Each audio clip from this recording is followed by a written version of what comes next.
À Reims, la porte de Mars se dévoile peu à peu après plus d'un an de restauration. Aujourd'hui, les sculpteurs terminaient les derniers ornements au sommet de la porte. Maxime Meyer, Isabelle Griffon. C'est une petite musique que Pascal et ses collègues jouent depuis près d'un mois.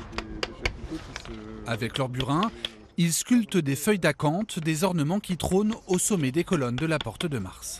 On va essayer de faire chanter un peu le chapiteau d'une manière un peu plus libre, comme ça a été fait à l'origine.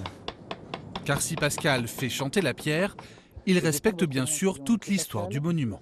Il a fallu, d'après les vestiges qu'on voit un peu sur ma gauche ici, là, recomposer ce chapiteau. Il faut retrouver cet état d'esprit-là.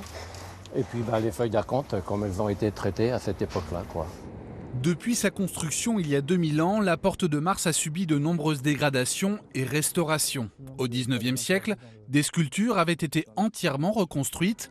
Cette année, les architectes ont voulu mettre en valeur les origines gallo-romaines du monument.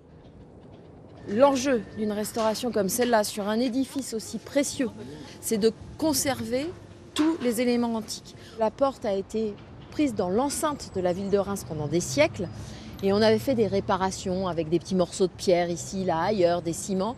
On a purgé tout ça.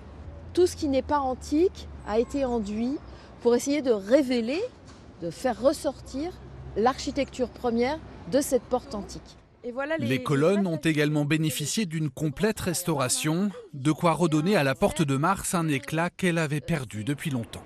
C'est des gens aux mains d'or, entre les sculpteurs, entre les tailleurs de pierre et autres. C'est un très très beau travail. C'est vrai qu'elle reprend toute sa place et on va pouvoir rentrer dans la ville ou sortir de la ville en empruntant cette porte. Donc on lui redonne aussi tout son sens et son ambition initiale.